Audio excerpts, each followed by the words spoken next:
that I plan on doing here called Talks that Invest. Today's talk is completely unprepared. Like it was mentioned, I'm running like a multi-day sleep deficit. For those of you that wonder why I sleep during the day, is because we have a night shift. So when you guys leave, people come in here at like 8, 9, all throughout the night. So I work with them, and I get to sleep about 5:30. So that's kind of just my daily schedule, and I'll sleep until like 10:30, and I'll wake up and do it all over again. So I'm running like a... Today was really bad because last night I didn't sleep. Today's talk is how much time do you have left? It is my birthday. And on my birthday, I am reminded that I am 1 year closer to returning to the ground that gave birth to me 23 years ago. Is this correct? Correct. So I'm going to try to highlight how I perceive time and how I construct my life and my moral fabric around my perception of time. So, who can define what time is from a practical setting, not like a physics or a metaphysical setting? From a practical setting, how do you guys perceive time? I mean, you guys look at the time to go on breaks, correct? You look at the time to like leave, you look at the time to come in. So some pigment, some recollection of time is there. I think it was Cicero who said, time doesn't exist, clocks exist. And so if you are capable of diagnosing the dimension as time, which is how Einstein defined it, dimension, then you are able to manipulate that string to benefit you. Make sense? So, let me give you the tragic story of life. You're born one day. I was born on February 27th, 1996. Guess what's the only thing that's guaranteed when I'm born? There we go, my favorite thing. Death. So this is born, and this is death. And as much as people try, this is still pretty difficult to predict. Are we making any strides in predicting this?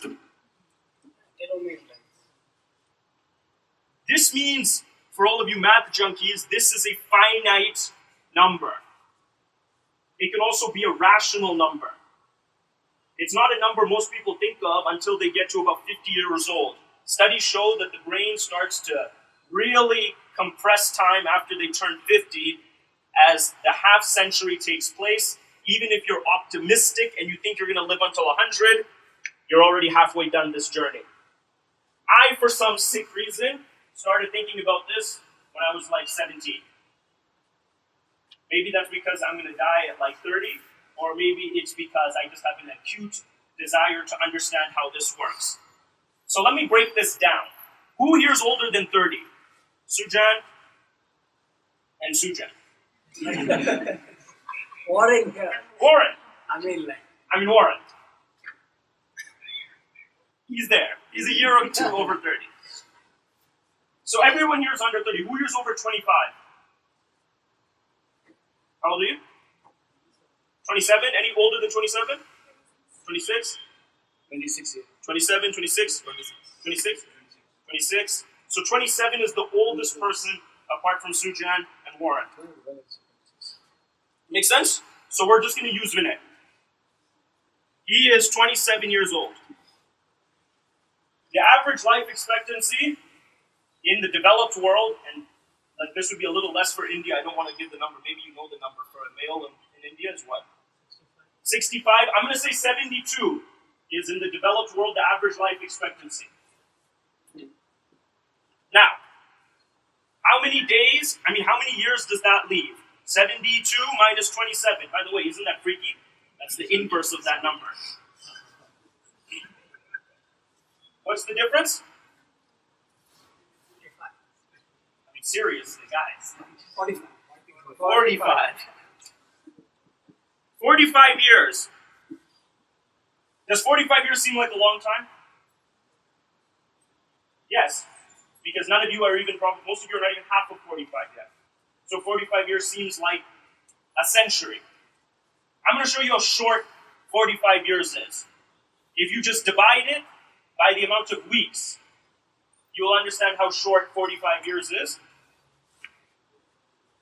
Or anyone's really good, they'd be able to multiply this by 52. Come on, math guys. 2,340. So, Vinay has approximately 2,340 weeks. Sorry, man. I'm just like, I didn't want to use someone younger. I wanted to use the oldest person, like, in the room. Divide that into days. You just multiply this by 7. Math guys. All right, I guess we have no math guys. 16,380. That is how many days Vinay has left. 16,380. Now, I want you to picture a day. All of us have had this day. Maybe you were sick. Maybe you were just heartbroken. Maybe you were very sore from a workout you did the previous day, where you laid in bed the entire day. Everyone knows this day. You just laid in bed. Make sense? So all he has left, and do you remember how quickly those days went? You didn't do anything. You didn't get up. You didn't leave the house. You just laid in bed. And then you probably ate something from the fridge, or your mom cooked you something. He has 16,380 days, and that is it. That is a very short period of time. Extraordinarily short. And again, knock on wood, I hope nothing happens to him. This is assuming something doesn't happen to him. Like an unforeseen disease, an accident. You ride bikes? Oh, shall I continue down the statistical likelihood of dying in a car wreck? This is not supposed to be a melancholy speech. I'm just giving a framework. Does this make sense? If he lives until 72, he only has 1638 left. Make sense? That's it. Now, let me show you what this looks like in terms of how much he can accomplish or not accomplish in this period of time. So, there's 2 equations that I want to show now that you guys understand how short life is. Just remember that number. None of you have more than really like 8. Even the youngest people in here, you might have 18,000 days left. If I were you, I would put that as your phone screensaver and every day count down. The issue with the dates is that they count up. Like the calendar counts up, right? Like January 1st, 2nd, 3rd. It should count down to your death. Average. Then you would be much more motivated to do something. The first equation I'm going to show is how much time exists in 1 week. Some of you I've done this with. Who have I done this with? I've done this with you? Seriously? Really? Yeah, okay. Wow. Anyone else? I've done this with you? How many seconds in a day? How many hours in a week? All right. So, this is how I live my life. The most important number in my life is this. 168. This number governs my existence. The thing is, it governs all of your existence as well. You just don't care about it. You know what number this is? Number of hours in 1 week. All right. So, shall we do some tests that usually leave people flabbergasted? Doctors state that the average male, females would be even less, I would imagine, need to sleep healthy after puberty 7 hours a day.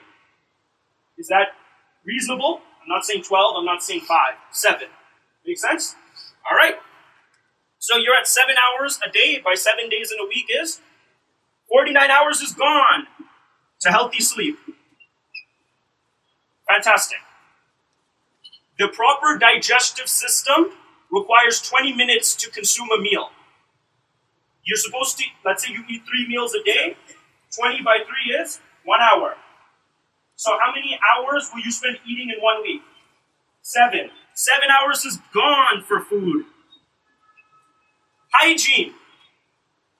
You need to shower, you need to brush, you need to do shave, whatever you need to do. How much time do you think is allocated to that per day?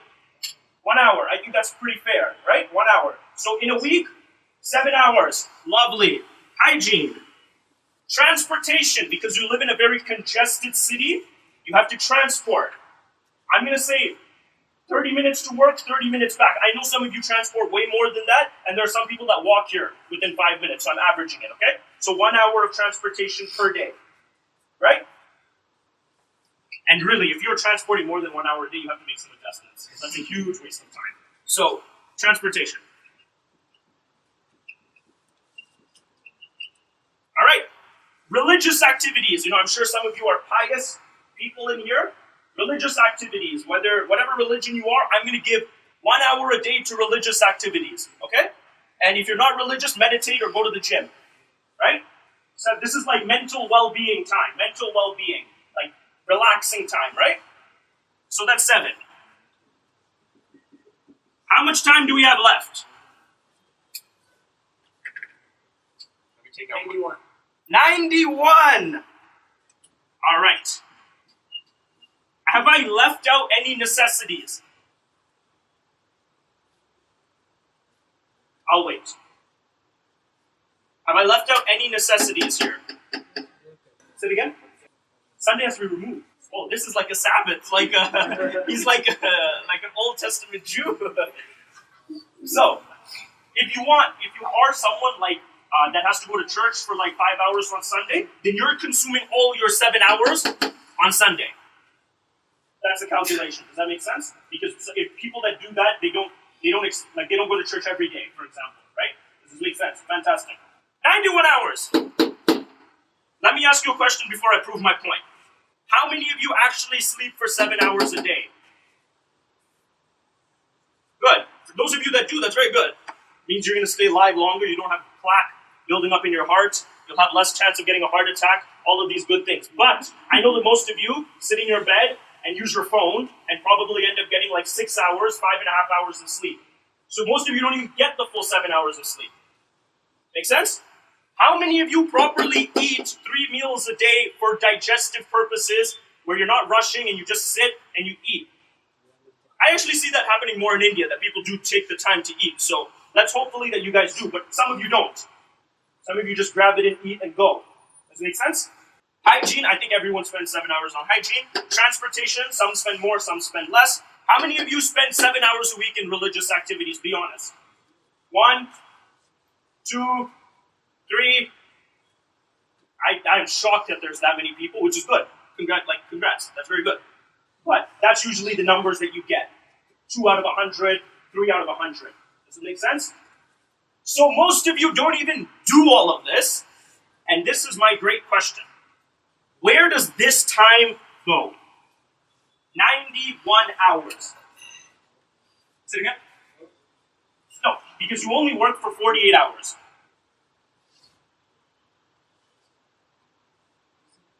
Say it again? No, that's a very honest answer. It's usually using your phone. That's one reason. Who here works more than 50 hours?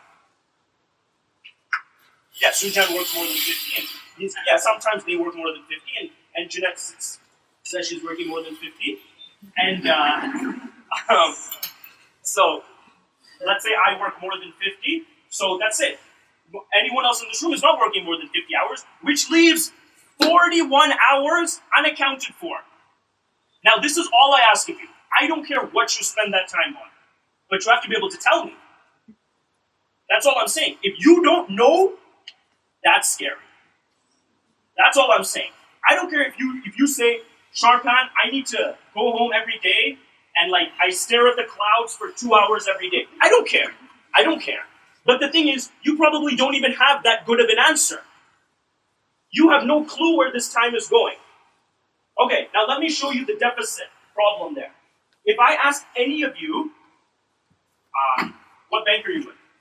What's your bank? SBI. If I asked him how much money does he have in his main SBI account, do you think he would be able to tell me within a range of 10,000 rupees? I think so, right? You'd be able to tell me within a range of maybe not the exact paisa, is that what you guys call it? Maybe not the exact paisa, but within 10,000 rupees, you'd be able to tell me. Probably, to be honest, probably within 50 rupees, you'd probably be able to tell me. So, is anyone else different? Can everyone tell me how much money they have in their main bank account? Right? So probably a very good number, like a decimal place almost. So, what you've just stated is you all care about money way more than you care about time. All of you care about money way more than you care about your time. Let me show you how distorted and sick that actually is. Because unless you really think about this, you think this is normal. This is not normal. This is a very bad way to live your life. You have only 168, but you have unlimited money. So there's definitely, if you scale them, time is more important than money because there's a scarcity on it. Does this make sense? But all of you care about money more than time. If you care about money more than time, you will never make good money. It's impossible. People that make good money understand time. Does this make sense? If this 41 hours is being wasted, and I'm not saying what's wasted, maybe to you, staring at the clouds is not wasting time, but if you don't have an account for that, if you don't have a ledger for that, if you don't have a reason for that, you are just squandering it. So, tie me back here. Who's the richest person in India? Ambani, right? So, I mean, this guy, like, pisses money, right? Like, he's so rich, he gets, like, actors to, like, serve food at his wedding. Like, he's that rich. Beyonce to perform at pre-wedding. Like, he is rich. If he came today to all of you, or even if you went to the poorest beggar in rural India and said, I will give you $1 billion if you can give me 1 extra hour, can anyone make that transaction? That doesn't matter how much money you have, you can never buy any of that 41 hours back.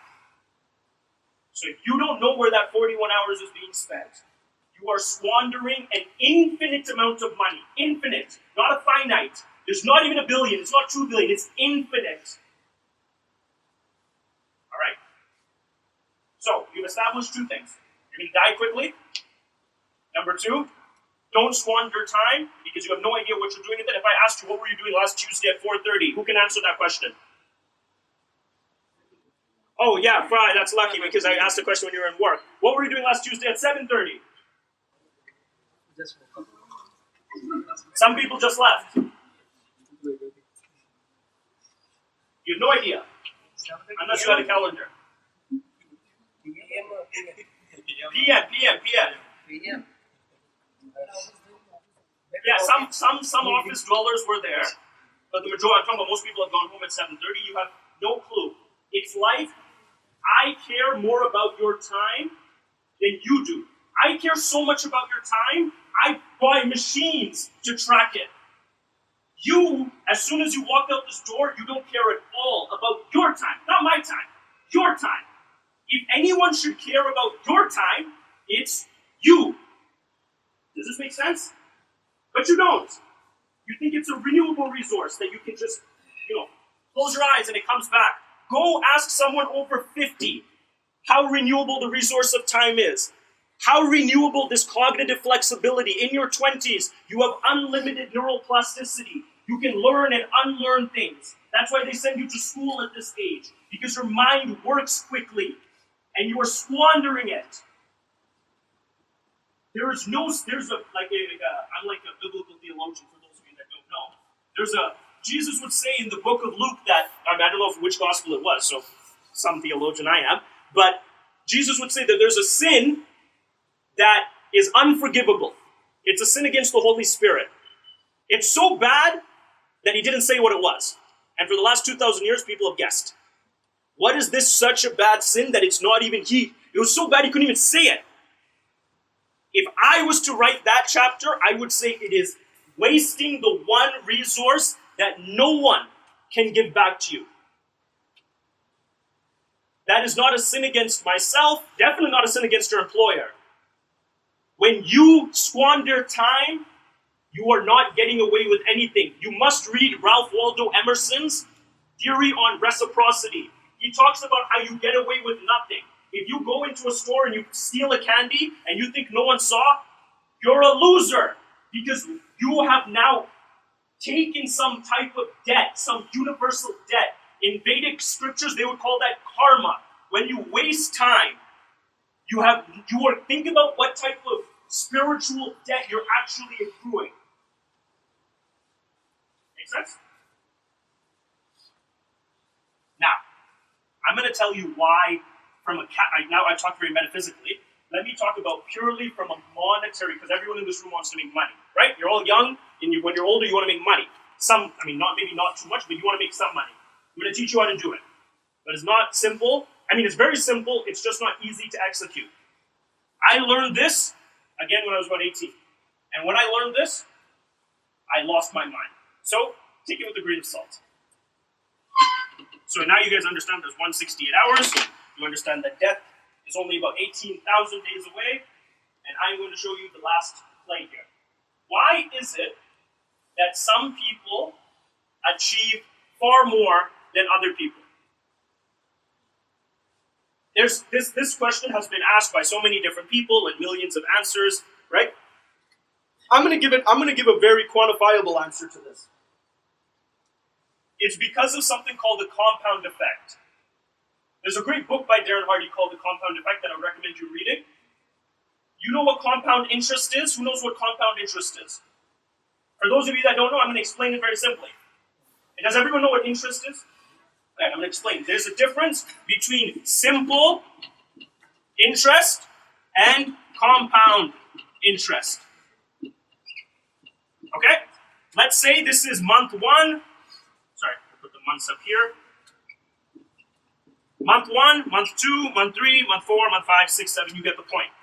Let's say you have 100 rupees at the beginning, and the bank is going to give you 10% every month. I know that's a crazy number, I'm just making it up. 10% every month in interest. Simple interest is, at the end of the first month, you have 110, because 10% of 100 is 10. And every month they give you 10% of your initial. So every month they give you 10 rupees. So then month 2 you have 120, month 3 you have 130, month 4 you have 140, month 5 you have 150. Great, right? You're making interest. That's fantastic. Compound interest is your interest gets calculated on your balance, not your initial. So at the end of the first month, you still have 110 because you only had 100. But now, you don't get 10 rupees in month 2. You get 11 rupees in month 2 because this is 10% of 110. Does this make sense? So this becomes 121. Does anyone know where this will go? Math guys? That's what I thought as well. It would just go by 11s, right? 133, etc., etc., etc. What's the difference here between one and the other? 1 rupee. Does that sound like a big deal? No. Most of you would dismiss that because it's a rupee. Who cares? 1 rupee, right? Now I'm going to show you how this math compounds. Seems like a smart guy. He said compound interest should be the 8th wonder of the world. It is the most marvelous creation, most marvelous conception. Those who do know it and manipulate it become rich. Not just monetarily rich, mentally rich, physically rich. Those who don't know about it get taken advantage of because you usually pay compounded fees. So if you get really screwed over there. All right. Let me show you how crazy this math works. This is how it works with money. Most people understand interest with money. Today I'm going to change your paradigm and show you interest with skill set. Okay? Let's say we all have no money and we all just came out of university. What's the age? 22? 22? So we all come out of university, 22, no money. Not 1 paisa to our name, okay? This is why, if you understand compounding effect with the 168 hours, you'll be unstoppable. I mean, no one will even be able to understand why you can accomplish so much. So, I'm going to use myself, and I'm going to use Tech Corporation. Okay? Does this make sense? So we both come out of university at 22 years old. Okay? This is year one, end of year, right? This is going to be end of year, okay? End of year, remember, we're not talking about money. We're talking about skill set.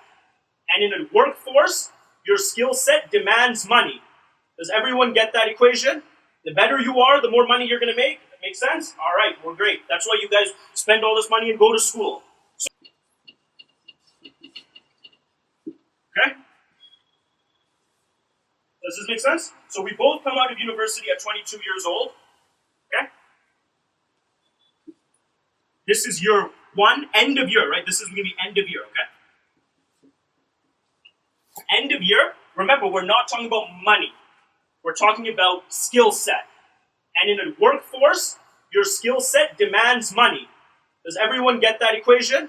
The better you are, the more money you're going to make. That makes sense? All right, well, great. That's why you guys spend all this money and go to school. So let's say coming out of school, we have a value, a dollar value, because we have no money, but we have a dollar value on our skill set of $10,000. Okay, that seems fair, right? Both of us have a dollar value of $10,000. Remember, this is not real money. This is just the money we can demand from the market based on our skills. Acha? TK.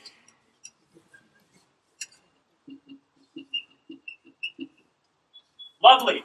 So, at the end of year one, I wake up. So what's our job? Let's say we're both same job, same degree, same everything, same intelligence, right? Let's just use a simple example where something quantifiable like, what's something that gets easily better with practice other than sports? Because I keep using sports as an analogy.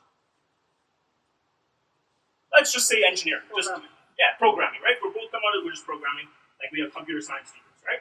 And as you guys know, the more you program, the better you become, right? So what's our job? If we want to increase the amount of money we can earn, all we have to do is program more. It's very simple, right? So she wakes up, I wake up at 8 o'clock. I wake up, I program for like 3 hours, 4 hours, until like 12. I go get my lunch. So I had a 1 hour session already, right?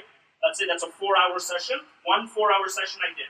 Then I go eat lunch, I take a break. I come back from lunch. It's now 1 o'clock, and I program for another 4 hours. Does this make sense? So I program for 8 hours today. Okay? What she does is she comes in, she wakes up 2 hours ahead of me. That's it. So I wake up at 8, she wakes up at 6. She starts her day with 2 hours of programming. Then she comes into work, she has now 4 hours, like me, because she has to do the same work. 6 hours. She has to eat as well, because everyone's human, so you eat. She comes back another 4 hours, so she's at 10 hours now, right? Then I go home and I watch television. Or I go, whatever, I don't care, whatever you want to do. She goes home, she goes and watches television for 1 hour, because to relax her mind, and then from 4 to 5 she watches TV, and then from 5 to 9 she programs again. Does this make sense? So she has it now, and 9 o'clock she sleeps, so she eats and she sleeps. I don't do anything after I go home. So she has programmed an additional 6 hours more than me. That's it, just 6 hours. Doesn't seem like a lot. Okay, I am going to show you the catastrophic effects of this equation. I'm going to quantify that 6 hours as a 1% increase on her demand cycle. Does this make sense? So for every 6 hours she does, she gets 1 additional percent that's added to how much money she can get from the market. Are we on the same page here? So that means she's compounding her skill set how often? Daily. She's compounding by 1% daily. After the first day, it doesn't look like anything. It's just 6 hours. 1% on 10,000 is $10? $100. $100, nothing. And she's laughing at me. I'm laughing at her. Because I'm like, look, you're working so hard, and all you got was extra $100. At least I didn't have to be stressed out. I got to go home and relax. You didn't even get anything for this after one day. All right, let me show you what it looks like after 1 year. Go calculate all this math by yourself, and you will be terrified. Oh my God. No, it's not that you're paid. This is not how much she's getting paid. This is how much she can ask in payment. No, per year. Per year. Let's say this is annual salary. So she's increasing her annual salary, compounding it by 1% per day. Okay? So at the end of the year, I can still ask $10,000. But she, I'm going to tell you, because you think it's like, well, how big can it be, right? No. $10,000. This is 1 year later. 405,000. All she did is increased her skill set by 1%. Does that seem too hard for you guys to do? Like, you know 100% right now of what you know? Go home and learn 1/100th of what you know. Maybe that's, if you're a marketer, that's an additional tool in a design program. If you're a finance analyst, maybe that's an additional charting like a charting analysis that you learn. If you're a programmer, you just learn one extra library. But when you do it every day, you get unprecedented results. All right, so now after year 1, I wake up. I'm like, holy shit. She's completely killed me. So now let me get my act together. Let me do what she's doing, right? Let me also work an additional 6 hours a day. But guess what? 1 year back. Does 1 year seem like a big deal? No. But because of compound interest, I can never, ever catch up. Because even if I did exactly what she did, that means at the end of year 2, I would be at 405. If she didn't even increase, she just only kept going by 1%. You want to know what number she would be by end of year 2?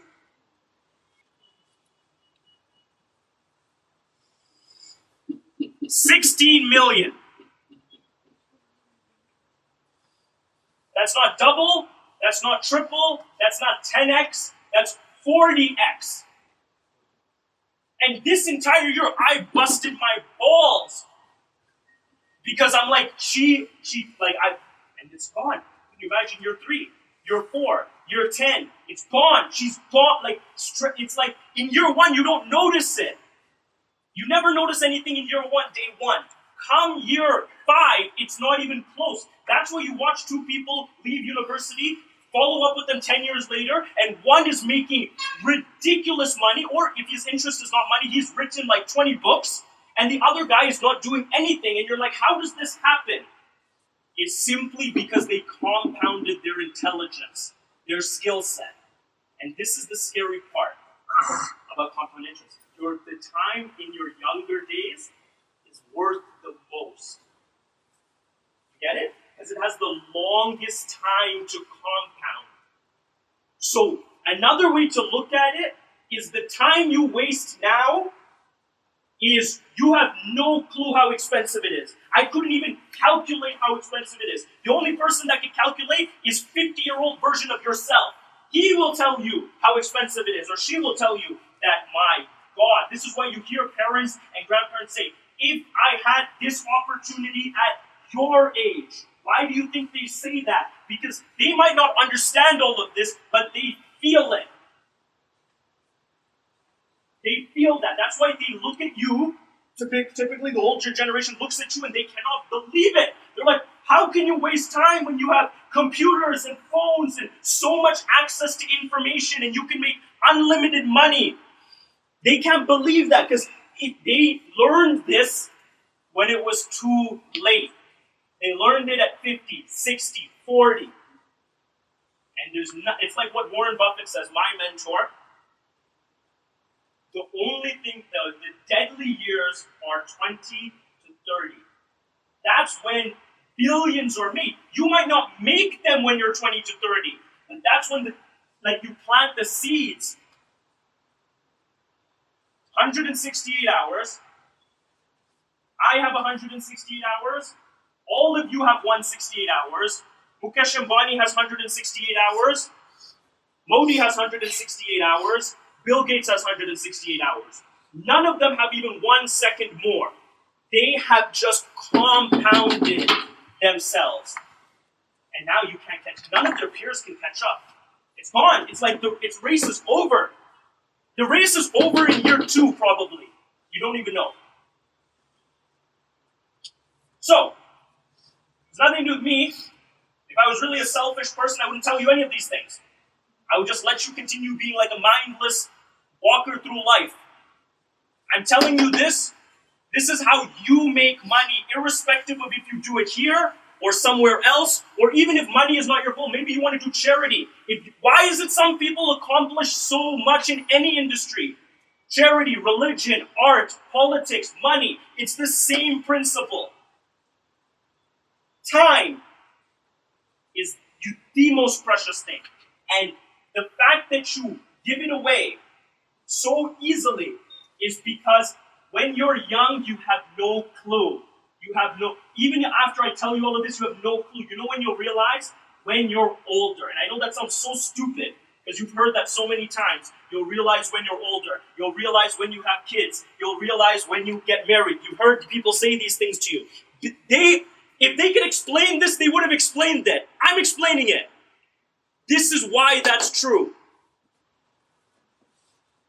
Every day when you walk in here, you might think, you miss a day of work, you might think that's like 1/30th of your salary Jeanette's going to cut.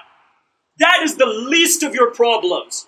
You have maybe just cost yourself crores of rupees, and you have no idea. And you'll never know. You'll never, ever know. You'll die without knowing that. That is why it is important to know how much time do you have left. Thank you.